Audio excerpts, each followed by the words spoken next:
Years ago, I was with my family, and we were spending some time in this cabin in the woods on the edge of this remote lake. And I mean, we were deep in the middle of nowhere. And one morning, my son Trace and I, we woke up and set out to take a walk around the lake. It was one of those mornings, like not a cloud in the sky, and the birds are singing, and my son Trace, he's about a little over a year old at the time. And so he's making all these little chirps and squawks that one-year-old boys make. And I had him in one of those hiking backpacks where he rode back here. So as I walk along, I can hear him making all his noises. And so we head out through the woods to walk around the lake. And it's just one of those, do you ever have those moments, like if you could just freeze them? It's just so beautiful. And we get to the other side of the lake, and we're exactly at the halfway point. We're the farthest possible point from the cabin, and we're rounding the bend to head back, and I look up and I notice clouds. And then it starts to rain. It always rains, doesn't it? It's interesting because the scriptures say all sorts of things about rain and storms. When Jesus is teaching about what it means to live like the fullness of life in his kingdom, when Jesus speaks of it, he speaks of two different people.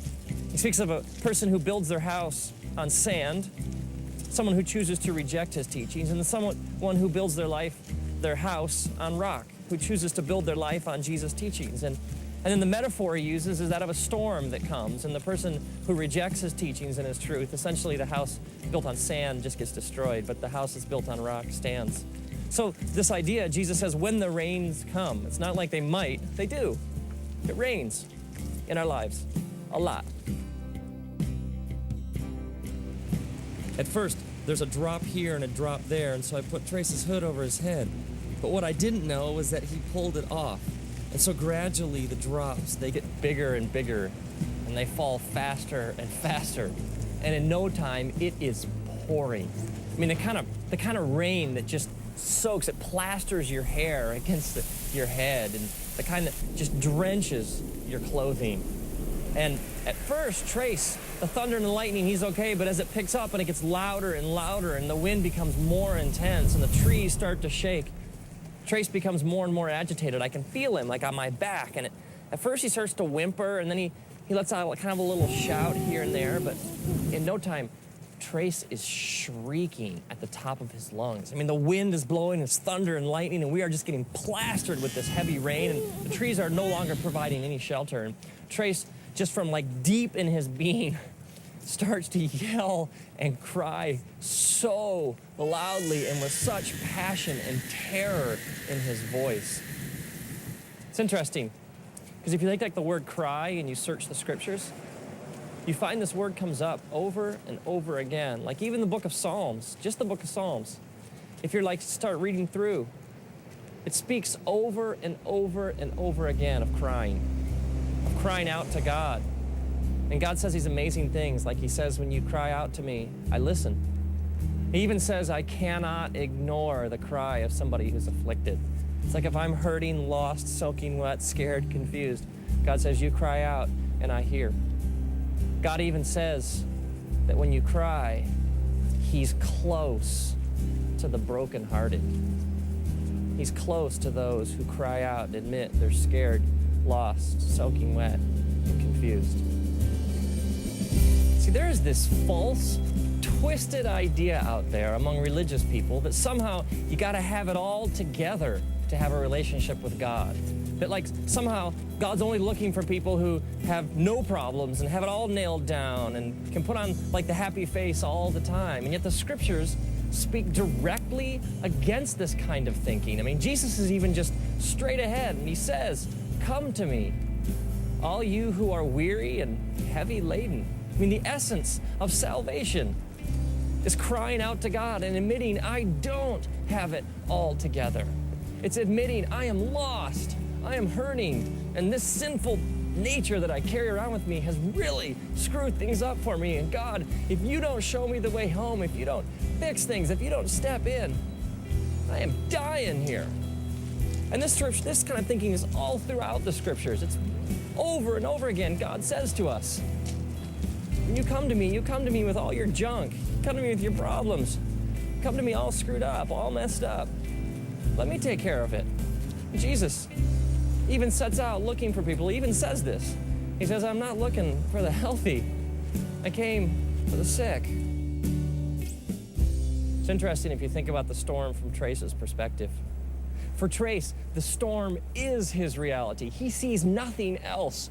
The lightning and the thunder and the trees swaying and the raindrops and the water just dripping off him, it's all he knows. He sees no reality beyond this storm.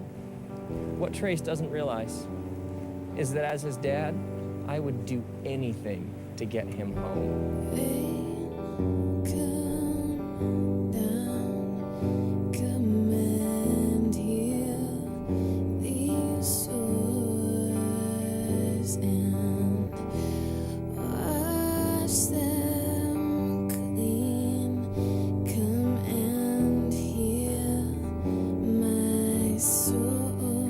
So at this point, Trace is shrieking at the top of his lungs in stereo right behind my head.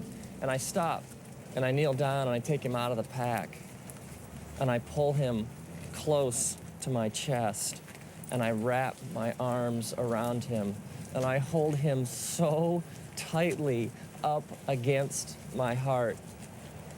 And for the last mile of our walk, the entire time, I bend over and I whisper into his ear over and over again, I love you, buddy.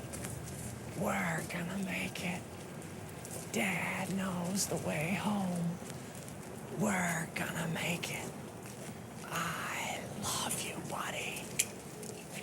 And over and over and over again, through the storm, I carry him home, clutched tightly against my chest, whispering, I love you, buddy. We're gonna make it.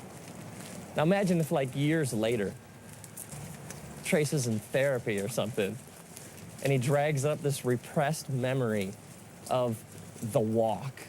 And he comes to me and he's like, Dad, what'd you let me go through that for? I got all this junk inside me. I thought you loved me. How could you have exposed me to something that horrible, that storm? I mean, why didn't you protect me? I would be crushed. Because for me, that walk was one of my deepest, most intimate memories of my life with my son. I wouldn't trade that experience for anything. Maybe you're bitter or you got all this anger inside because of some things you've been through, some storms in your life. And you're wondering if he really loved me, if God really was there, he wouldn't have let me go through that. And maybe God is saying, no, man, don't you understand? I got to hold you tight. And I got to remind you over and over again, I love you, buddy. As it says in the scriptures, the book of Deuteronomy, chapter 1, God's reminding his people of how good he's been to them. He says, remember, I carried you like a father carries a son.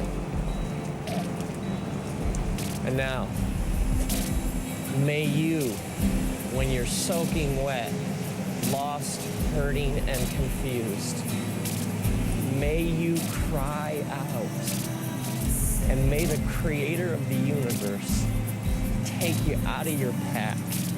may he hold you tight up against his chest. May he wrap his eternal loving arms around you, and may you hear him whisper, I love you.